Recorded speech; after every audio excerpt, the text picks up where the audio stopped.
War is cool. Hell yeah, get some! Get some, I'm right here, hell yeah! Hell yeah! It's especially cool because you get to use all types of awesome guns against waves of enemies. You have all you ever need, your brand new gun, all the ammo you could want, infinite stamina, and best of all, you could take 14 rifle rounds directly to the chest cavity and keep moving. You have your teammates there too, not like you'll need them. You're the man. You are that guy, pal. You are the fastest, you are the strongest, and you are the handsomest, and no one will ever beat you. Just keep your finger on the trigger and shoot at all those poor Russians or Middle Easterners or Germans or Brazilians or Africans or whatever type of stupid bastard that found himself in front of you and your gun. I love this feeling. This is what power feels like. This is totally what it would be like if I was drafted. Just give me an AK, a Glock, and a couple of throwing knives and I'll have any conflict sorted within 2 business days. At least that's what I thought. Then I picked up Escape from Tarkov. Seeing other people play this game, I made the horrific misunderstanding that I would be good at this game and that it would be fun. Surely it can't be that different than Call of Duty or Battlefield, I thought to myself. I mean, in both games you get to shoot guns at people, you walk through war zones and desolate cities. How bad can it be? I just need to carry around a soda and some painkillers and I'll be fine. I've unalived thousands of digital soldiers at this point. How hard can it be? Well, Man, I'm dead! the harsh reality of this game hit me like a brick wall. Every raid was a lesson in humility, teaching me that combat isn't about being a hero, it's about survival, preparation, and constant fear. My first few raids were a brutal awakening to just how wrong my Hollywood-inspired understanding of warfare has been. But this harsh reality check was exactly what I needed. As raid after raid hammered home the lessons of patience, tactical thinking, and the value of every piece of equipment, I started to develop a completely different perspective on combat. Gone were my action movie fantasies, replaced by a sobering understanding of just how precious life, even virtual life, really is.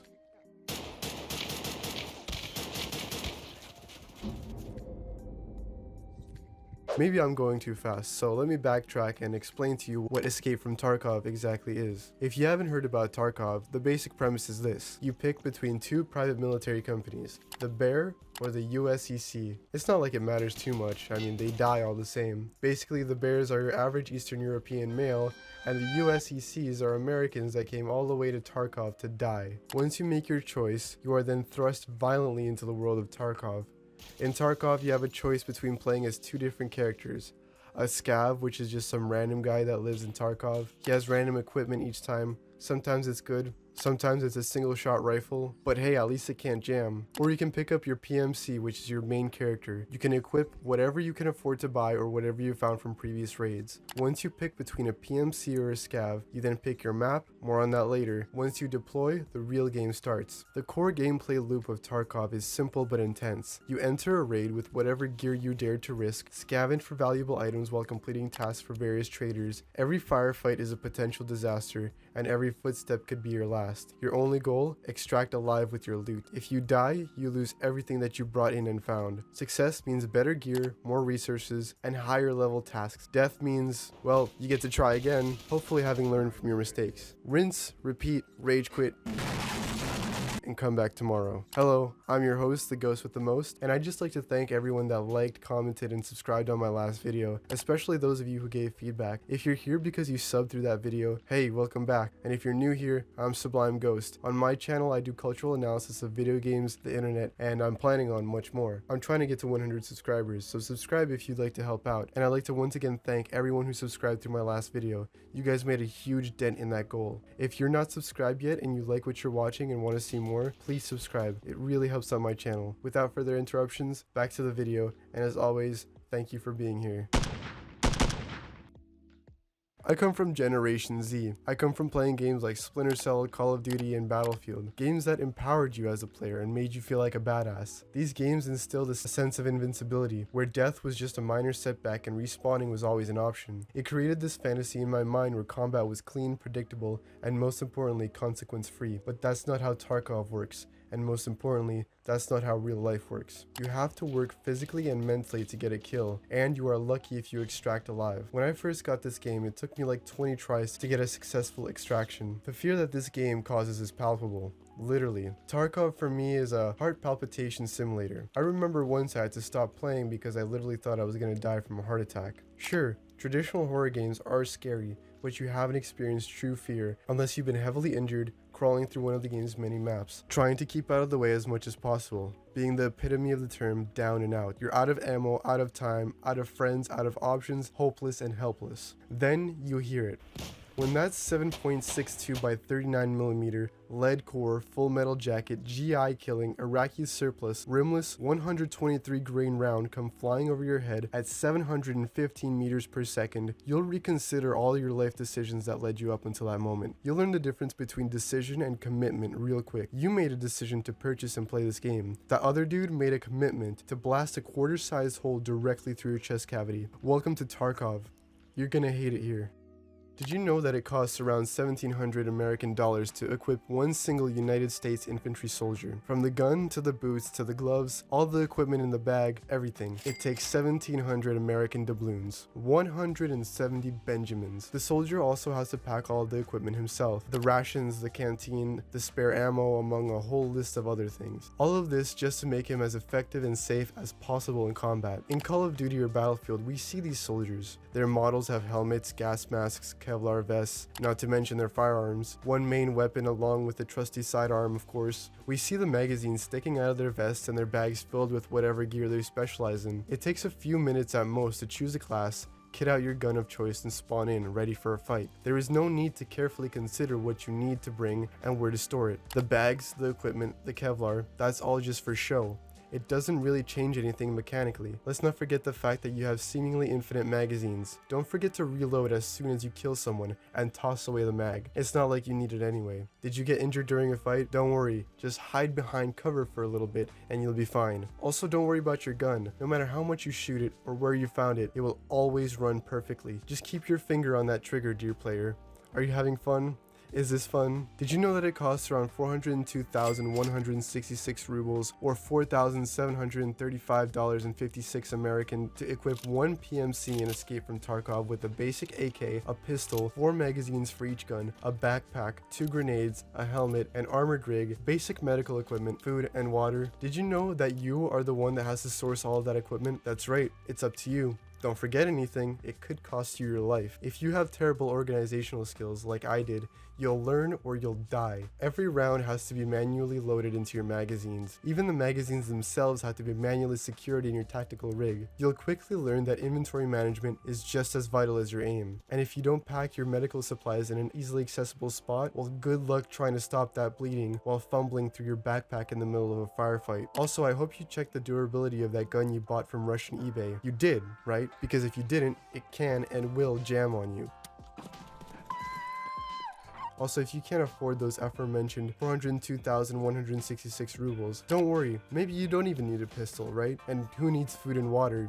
You'll scavenge something while you're in the map. And forget about that expensive armored rig. Just take a stab vest and a fishing vest. Also, you won't need that helmet. Who actually aims for the head nowadays? That's so 2012. Oh, look at you now. A true fighter. You're ready for battle.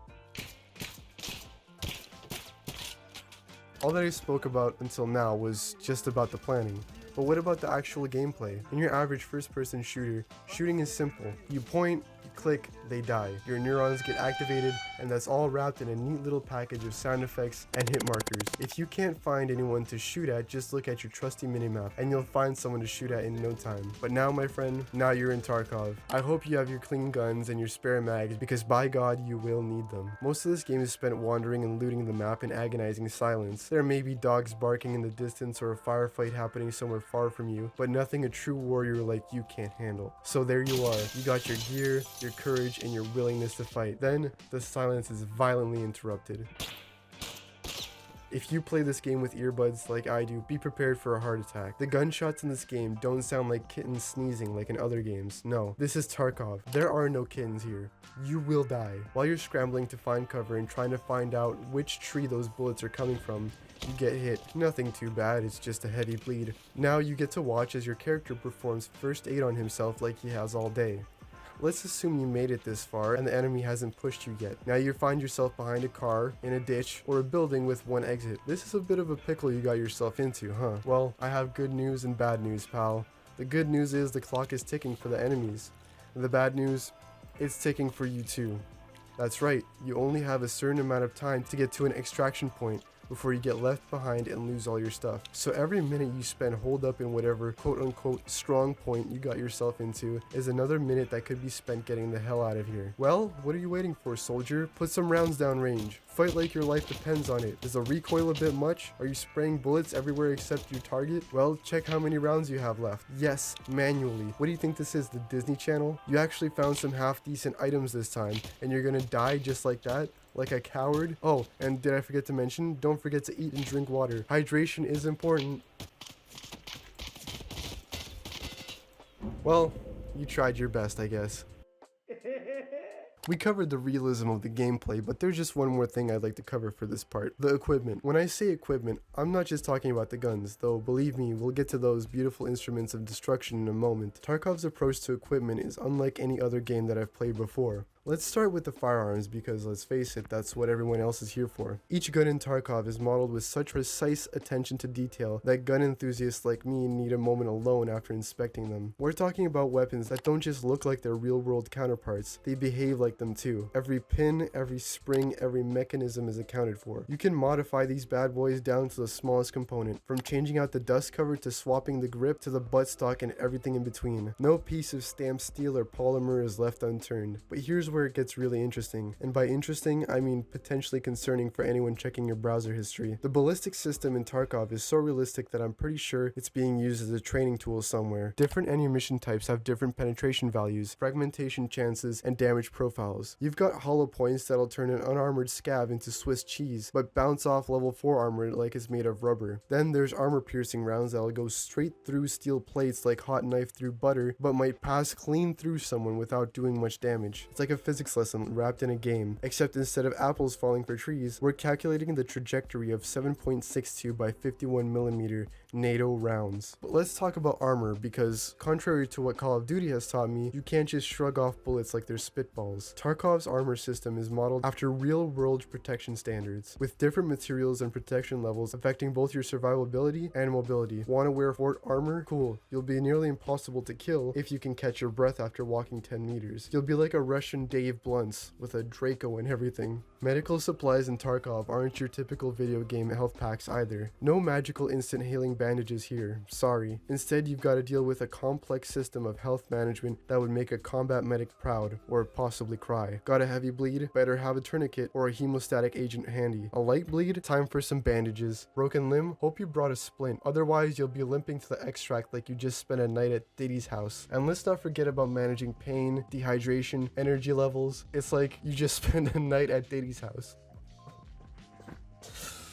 The result is a game where your equipment choices matter in ways that go far beyond what does the most damage. It's about understanding the tools at your disposal, their limitations, and how to use them effectively. It's about making hard choices between mobility and protection, between bringing that extra magazine or leaving room for loot. And sometimes it's about realizing that your million-ruble loadout just got taken out by a guy with a Mosin that's older than his grandmother. Because in Tarkov, just like in real life, having the best gear doesn't make you immortal, it just makes your death more expensive. The one very realistic thing in this game is not the gun modeling, the medical system, the complex flea market. All those things are impressive, but what I'm talking about is a great equalizer, the humble bullet, in all of its forms. In Tarkov, a basic pistol round can drop even the most geared player if it hits the right spot. No amount of high-tech armor can fully protect you from a well-placed shot, and that creates a wonderfully terrifying equilibrium. It's why even the most experienced players still feel that surge of adrenaline when bullets start flying, because they know that death is always just one lucky shot away. To be the one to deliver that lucky shot feels like, well, Crack? What the fuck? nothing beats using a rusty SMG to spray a powerful player stocked with gear and landing a head-eyes shot and watching him hit the ground like a sack of potatoes. To be on the receiving end of that lucky shot feels like dropping a glass in the kitchen in front of your mom. It's a humbling experience that reminds you that no matter how well equipped or skilled you are, death is always lurking around the corner. One moment you're confidently strutting with your top-tier gear, the next you're staring at a black screen wondering what just happened. All this to say, Tarkov is a very realistic game. That's what sets it apart, the realism. Being put in these combat situations gave me a new appreciation for what actual soldiers have to go through. The costs of the equipment, what it takes to stay calm and collected, what it's like to have something to actually lose. The fear of death and failure in Tarkov made me realize that real combat isn't about being a hero, it's about coming home at the end of the day. Through this game, I gained a sobering perspective on how war isn't just about shooting bad guys, it's about the psychological toll, the constant stress, and the weight of knowing that every decision could be your last. But Sublime Ghost, I hear you say, who cares? This game is realistic and so are many others. You're just being a big baby about it, and you need to get good and you need to get a job. First off, dear viewer, I have a job. Second, this video is not done yet. I want to talk about what really makes Tarkov special, and what this video is really about. The most profound thing to me about Tarkov is the game's setting. It takes place in a fictional city of Tarkov, Russia, a once prosperous special economic zone that's now a war-torn hellscape caught between private military companies, local gangs, and desperate survivors. This urban nightmare perfectly encapsulates the collapse of civil society, where every street corner could hide a sniper, and every abandoned building tells a story of what happens when order breaks down. The city itself becomes a character, with its mix of Soviet-era architecture, modern corporate facilities, and military installations creating a uniquely oppressive atmosphere that shapes every player's experience. It hits especially hard as I live in Eastern Europe, and I see Tarkov-like atmosphere every day. After hours of playing the game and finally going outside, I immediately disassociate like I went to Nam and never really came back. I feel naked without a gun, and I'm always watching the hills for snipers that don't exist. I was out on a walk to the store the other day, and upon seeing two silhouettes in the distance, I immediately took cover from the two-man squad and prepared myself for battle. Turns out it was a babushka and her grandson. I am now a wanted man. Regardless, Tarkov's setting tells a story of what happens when society breaks down. It strips away the veneer of civility and exposes the raw survival instincts that lurk beneath our polite society. When basic necessities become luxuries and trust becomes a currency more valuable than gold, people reveal their true nature. In Tarkov's brutal landscape, we see a microcosm of how quickly social order can dissolve when the structures we take for granted come crashing down. Believe it or not, something like Tarkov happened in real life. It was not in Russia, however, it was in Bosnia. During the Bosnian War in the 1990s, cities like Sarajevo experienced similar conditions, where everyday items became precious commodities, and survival meant adapting to a new reality where trust was scarce and resources were everything. Just like in Tarkov, people had to navigate urban warfare, deal with the scarcity of basic supplies, and make difficult decisions about who to trust. The parallels between the game's fictional setting and these historical events are striking, showing how Tarkov's developers drew from actual crisis zones to create their authentically harsh world. When you play this game, you might be too caught up in the action and stressed to notice some of the deeper elements in this game, which, fair enough, you don't want to lose your stuff. You're not going to analyze this game while ducking bullets. But I will. Anyone can make a game in Eastern Europe, make a map full of commie blocks and brutalist architecture and call it a day. What Tarkov does with its environment is something special. While playing this game, the maps feel truly lived in. It feels and looks like society actually collapsed. Corpses of civilians and PMCs litter the streets, garbage is stacked high, abandoned vehicles have been picked clean of anything useful, and barricades made of whatever people could find block off entire sections of the cities. The attention to detail in creating this post-apocalyptic environment is incredible.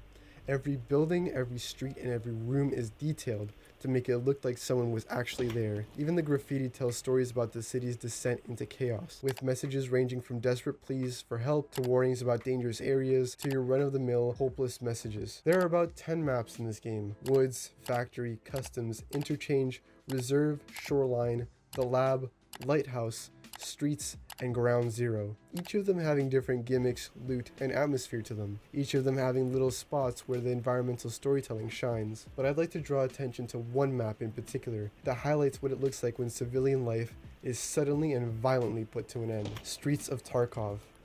This map takes place in, well, the streets of Tarkov.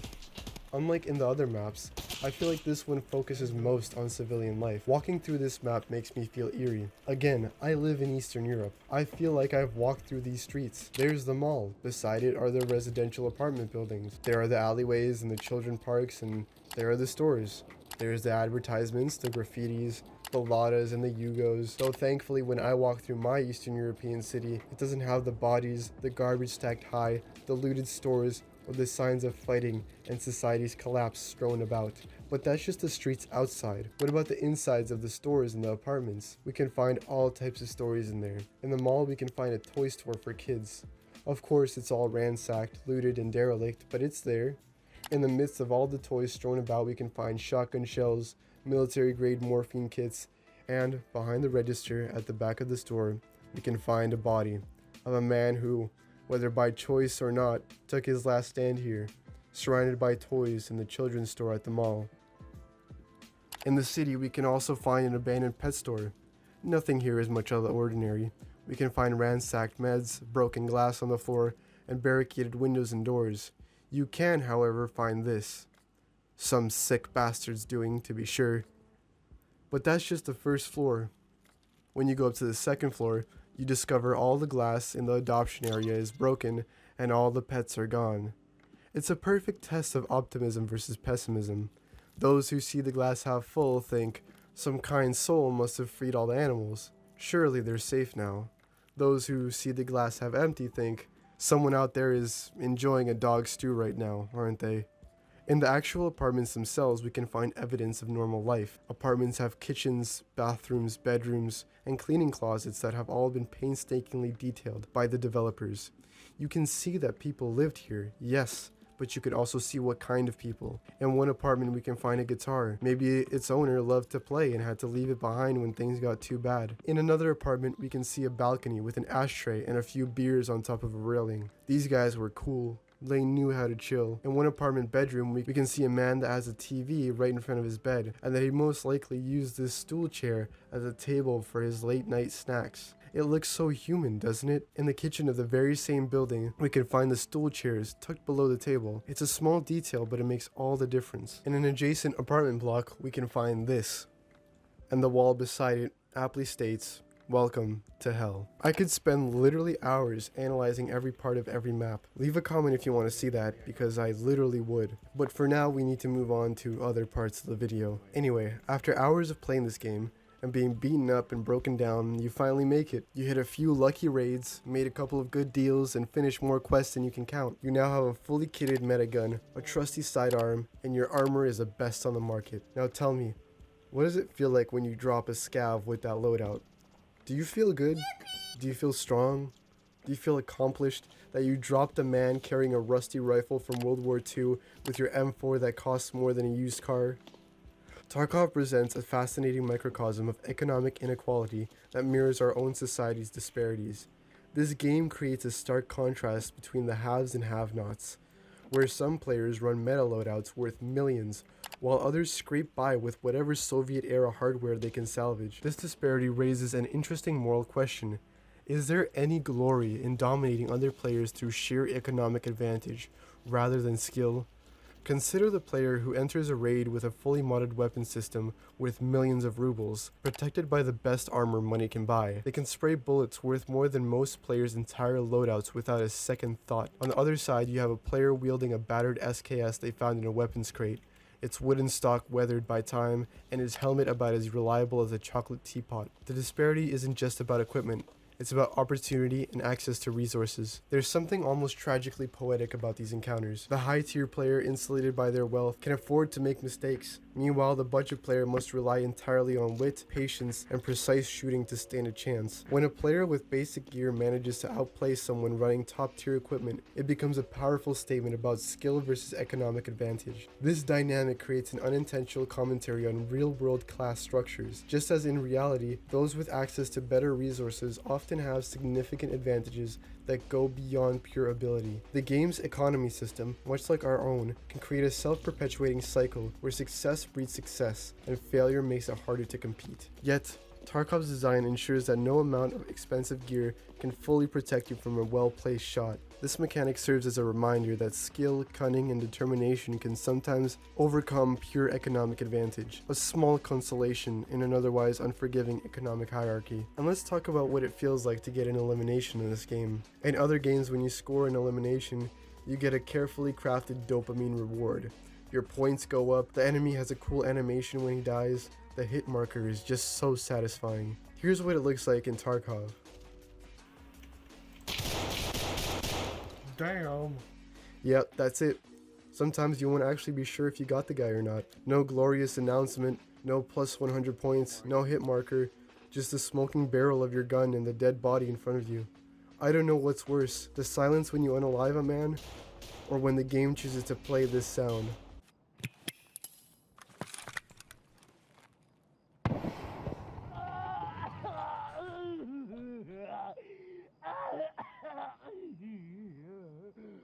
Isn't that just great? Doesn't that just tickle your ears? Are you happy that you dropped this man who was just trying to get by? Go ahead. Go loot his corpse. Look upon the consequences of your actions. Speaking of sound design, this game truly excels in creating a haunting atmosphere. The footsteps echoing through empty corridors, the distant gunfire that makes you question whether it's getting closer or further away,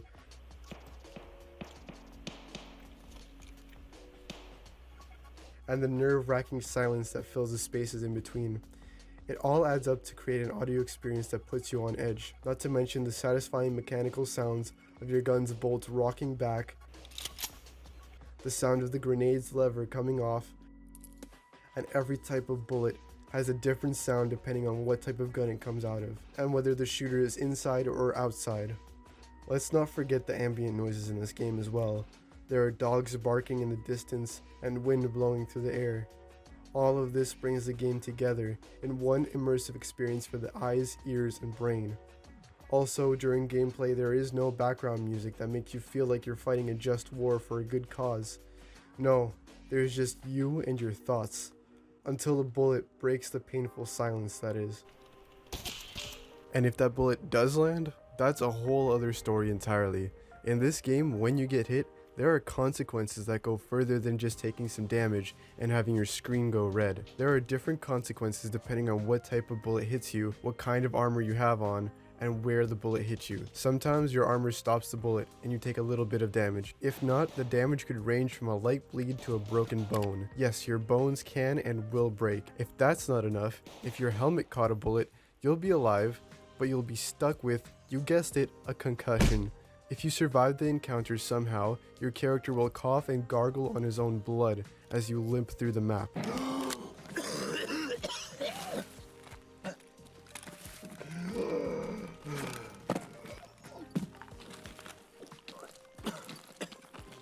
All this adds to the atmosphere to really drive home the fact that you do not want to be caught in any situation resembling Tarkov in real life. By the way, other players can hear your character coughing, so good luck trying to hide. All these brutal combat mechanics work together to create an atmosphere of genuine dread and vulnerability. Unlike other games where taking damage is a minor inconvenience, Tarkov's injury system forces you to experience the harsh reality of combat. Every firefight becomes a nerve-wracking ordeal where a single bullet can leave you desperately limping for extraction, coughing up blood while hoping no one hears your involuntary sounds of pain.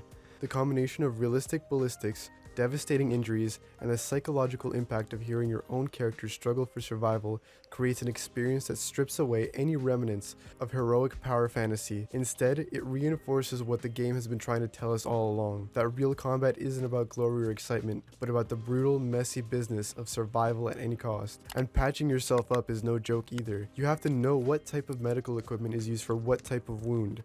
The animations in this game are so beautiful, even when your character is struggling for survival. Every wound needs its own specific treatment, a tourniquet for heavy bleeds, splints for broken bones, and surgical kits for the most severe injuries. Your character's hands shake as they fumble with bandages, and you can hear their labored breathing as they try to stop the bleeding. Whether it's your character sticking morphine in his arm, like it's just another Tuesday, him swallowing a painkiller, or literally stapling himself together, it's all very gruesome. The animations aren't just technically impressive, they convey a visceral sense of desperation that makes every injury feel consequential. The last thing I'd like to talk about in this part is the meticulous attention to detail in Tarkov's equipment system that serves a dual purpose. It enhances both aesthetic authenticity and gameplay realism. Unlike typical shooters where weapons are just stats packaged in different shapes, Tarkov features incredibly detailed recreations of military and civilian equipment. Every piece of gear, from the smallest scope mount to the most sophisticated armor system, is modeled with exacting precision. This dedication to equipment accuracy transforms the gameplay experience. Remember how in part 1 we discussed the power fantasy of typical war games? Well, Tarkov's realistic equipment system actively works against that fantasy. When you pick up an AK-74, you're not just getting a generic assault rifle. You're getting a weapon with specific quirks, maintenance needs, and ammunition requirements. The game forces you to understand the actual limitations and capabilities of real military equipment. The modding system particularly stands out. Instead of arbitrary attachment slots, you need to understand real-world compatibility. You can't just slap on any scope on any rail or attach any grip to any handguard. This creates a deep level of engagement with the equipment that goes beyond picking the best stats. You need to understand how these weapons actually work, how they're built, and how they're maintained. Even the armor system reflects real-world ballistic protection standards. Different materials and protection levels actually matter, and armor doesn't make you invincible. It just gives you a fighting chance against specific threats. This commitment to equipment realism fundamentally changes how players approach combat. Every piece of gear represents a real-world solution to a real-world problem, not just a stat boost. When you choose your loadout, you're not just playing a numbers game, you're making practical decisions based on actual military equipment capabilities and limitations. The result is a game that feels grounded in reality, rather than a power fantasy. Your success doesn't come from having magical equipment or superhuman abilities, but comes from understanding and effectively using real-world military gear, with all its advantages and limitations. This creates a more intimate connection with the equipment, where each piece tells its own story about the harsh realities of combat. This is what sets Tarkov apart from other realistic games.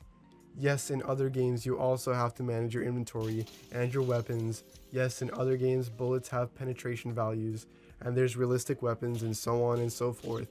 But what's missing in these games is a hopeless, desperate, and gritty atmosphere that Tarkov provides. Tarkov looks like what I imagine it would look like if society collapsed in my Eastern European country. Maybe that's why it hits different for me, because I don't know of any other video that discusses the atmosphere and the aesthetics of this game. I don't often or really ever see Cyrillic writing in games, but in Tarkov it's everywhere, just like at home. The signs and advertisements written in Cyrillic give the game an authenticity that other games trying to portray Eastern European settings often miss. Even the graffiti on the walls feels genuine, like something you'd actually see in these parts of the world. This attention to cultural detail makes the game's setting not just a backdrop but a character in itself. And that's what makes Tarkov special to me. In this video, we talked about how this game changed how I see war by stripping it of the Hollywood glamour and arcade-style power fantasies of other games, and putting me in a village that looks like somewhere I live and giving me a rusted AK that's older than me. From the hauntingly detailed environments that tell stories of civilian life torn apart, to the stark economic inequalities reflected in player gear, to the unsettling silence that follows taking another player's life, Tarkov presents war in its raw, uncomfortable reality. We've examined how the game's ultra-realistic equipment and medical systems force players to confront the true complexity and consequences of armed conflict. There's no regenerating health, no infinite sprinting, and no magical revival systems. Every action, every gunfight, and every injury carries weight and consequence. The game's environmental storytelling, from abandoned pet stores to ransacked toy shops, remind us that war isn't just about soldiers and weapons. It's about communities destroyed, lives disrupted, and the collapse of everyday normality that we take for granted. Most importantly, Tarkov strips away the power fantasies that most war games sell. There's no glory in dropping a poorly equipped player with your meta loadout. There's no satisfaction in hearing that death sound. There's just the hollow victory of survival, often at the cost at another player's time and effort. The game forces us to confront the harsh reality that war isn't about being a hero or having the best gear. It's about survival, desperation, and the brutal economics of conflict. In the end, Tarkov isn't just a game. It's a sobering lens through which we can better understand the true nature of modern conflict. It challenges us to question our assumptions about war, power, and victory, leaving us with a more nuanced and perhaps uncomfortable understanding of what armed conflict really means for those caught in its grip. That's my video on Tarkov. If you watched this far, thank you. I hope you liked my video. If you did and want to see more videos like this, like and subscribe and leave a comment. For this channel, I'm mostly planning on doing analysis on games and internet culture, with a few videos here and there on random topics that I want to talk about. So the next one will probably be something about internet culture, but I don't want to spoil it yet. So I'll see you there. In the meantime, if you want to watch other videos, I have a video analyzing brutalist architecture, firearms, and boxy vehicles that you could watch. Or if you want to watch something that's more about internet culture, you can watch my latest video that's about impermanence and temporality on the internet. So I'll see you in the next video. Until then, stay sublime. Bye bye.